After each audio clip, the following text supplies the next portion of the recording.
नमस्कार। कभी सोचा है कि कुछ स्किल्स ऐसी भी होती हैं जिन्हें अगर एक बार सीख लिया जाए तो फिर दुनिया की कोई भी ताकत उन्हें हमसे छीन नहीं सकती। आज हम उन्हीं स्किल्स के बारे में बात करने वाले हैं। समझिए कि ये जीवन की हर चुनौती से लड़ने के लिए हमारा अपना एक सुपर पावर है। और इस सब की शुरुआत होती है इस एक हाथ से लिखे हुए नोट से। अब देखिए, ये सिर्फ एक लिस्ट नहीं है, बल्कि ये तो एक पूरा का पूरा खाका है, एक नक्शा जो हमें जिंदगी में महारत हासिल करने का रास्ता दिखाता है। तो चलिए इस दिलचस्प ब्लूप्रिंट को साथ मिलकर डिकोड करते हैं। बस एक पल के लिए सोचकर देखिए, कैसा हो अगर हमारे पास जिंदगी की हर मुश्किल से निपटने के लिए एक साफ सुथरा फ्रेमवर्क, एक ढांचा होता। ये पूरी बातचीत उसी ढांचे को समझने की कोशिश है जो हमें किसी भी हालत में आगे बढ़ने में मदद कर सकता है। तो सवाल ये है कि इस शानदार खाके की शुरुआत होती कहाँ से है? इसकी शुरुआत होती है अंदर से। किसी भी बाहरी कामयाबी को पाने से पहले हमें अपने अंदर एक बहुत मजबूत नींव बनानी होगी।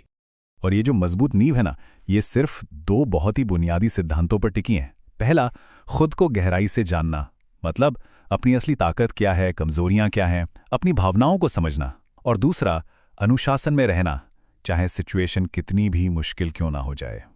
असल में ये दो स्किल्स ही बाकी हर चीज का आधार हैं।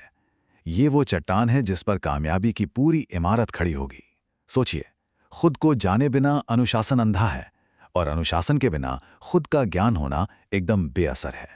तो ठीक है, एक बार जब ये नींव मजबूत हो जाती है तो अगला लेवल आता है, और वो है मुश्किल पलों में अपनी भावनाओं पर काबू पाना।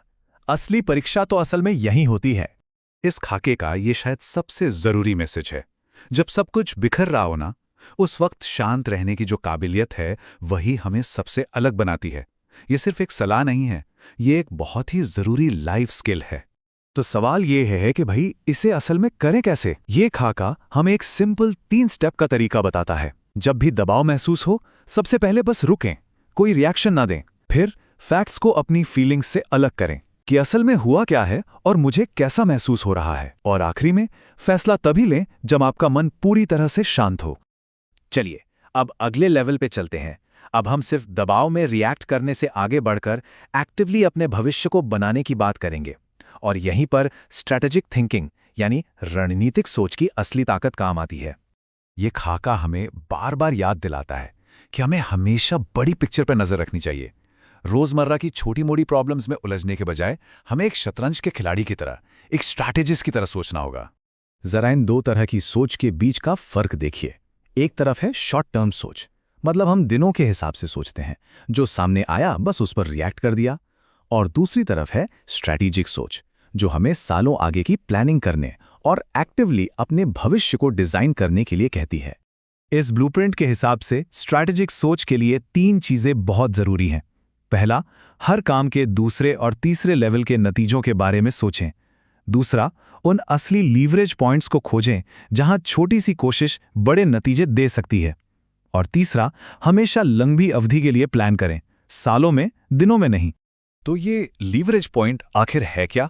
अरे, ये वो जादुई जगह है जहां आपका एक छोटा सा काम एक डोमिनो इफेक्ट की तरह बहुत बड़ा बदलाव ला सकता है। सोचिए, रोज सिर्फ 15 मिनट कोई नई स्किल सीखने में लगाना। साल के अंत तक ये छोटा सा काम हमें उस स्किल में कितना आगे ले जाएगा।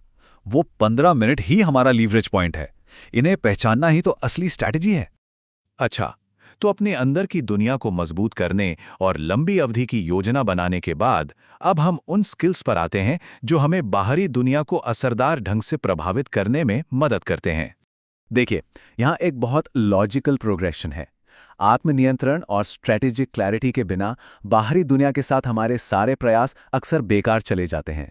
लेकिन एक मजबूत नींव के साथ हम सच में एक बड़ा बदलाव ला सकते हैं। और इसके लिए ये खाका हमें 3 जबरदस्त टूल देता है। पहला है कहानी कहने की कला, जिससे हम दूसरों से जुड़ सकें। दूसरा, क्रिएटिव प्रॉब्लम सॉल्विंग, जिससे हम नई चुनौतियों का सामना कर सकें। और तीसरा, अडैप्टेबिलिटी यानी अनुकूलनशीलता, जो आज की तेजी से बदलती दुनिया में शायद सबसे जरूरी स्किल है। तो अब तक हमने इस खाके के अलग अलग हिस्सों को देखा है। चलिए अब इन सभी को एक साथ जोड़कर देखते हैं कि ये पूरी प्रणाली, ये पूरा सिस्टम काम कैसे करता है। जब हम पूरे नक्शे को फिर से देखते हैं तो एक बात एकदम साफ हो जाती है ये सिर्फ अलग-अलग स्किल्स की एक लिस्ट नहीं है। नहीं, ये एक सिस्टम है जहां हर हिस्सा दूसरे से जुड़ा हुआ है। ये सब मिलकर काम करते हैं।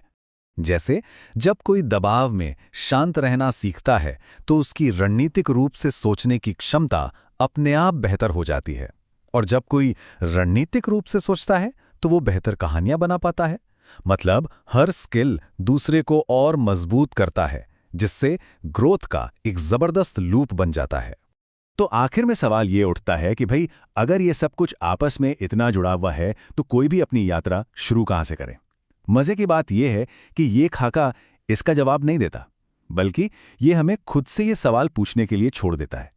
और शायद शुरुआत वहीं से होती है जहां हमें सबसे ज्यादा जरूरत महसूस होती है।